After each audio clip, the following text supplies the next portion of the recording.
January 1, 2020, an ode to the life and death of Wiggins. For so many years, I felt like I couldn't tell a complete story about who I am or where I come from, mostly because my identity was and is so tied connected to sports. And it was just as hard for me to see myself as more than an athlete as it was for those who watched me compete. But entering a new decade and ultimately a new age of 33, I finally understand and feel my connection to someone whose life parallels mine in the most significant way. My father, Wiggins. He never made it to 33.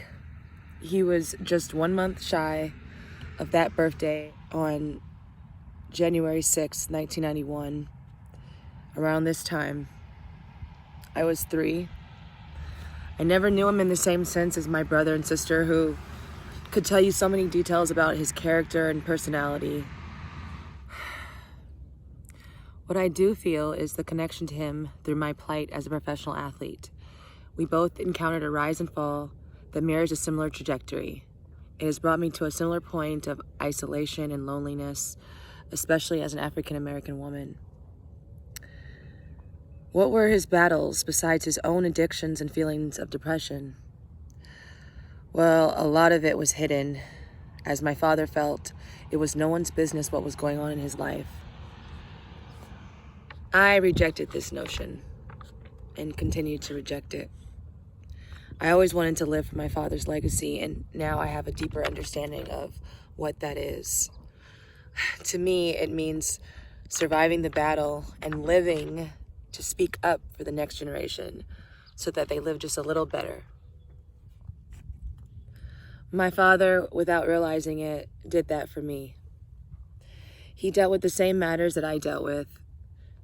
After living a life as an amateur athlete, he became a professional and struggled with fitting in to a family that found it hard to accept him.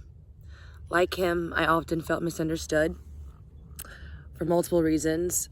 Unlike him, however, I had his story to serve as the greatest lesson for me.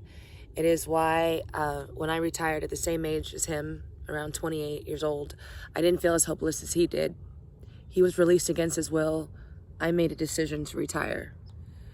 The family you are born into sometimes rejects and misunderstands you more than the outside world. I also experienced that the same way my father had. A lot of people abandoned him after his release and diagnosis.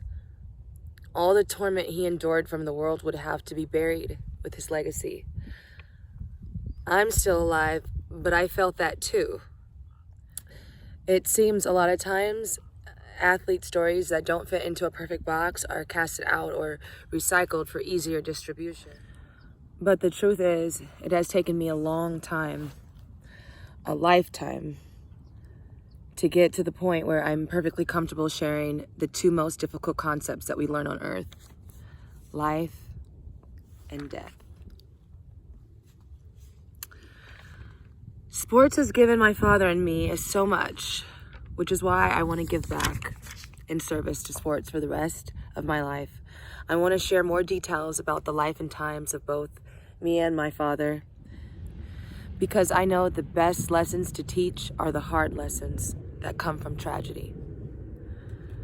I write this ready to begin at year 1, with hope and love in my heart for an enlightened population and a new generation. Youth sports is where my story starts and where everyone can meet me. Here's to love and legacy in 2020 and beyond. It doesn't change the tragedy, but it might change the trajectory of the pain. God bless you and happy new decade.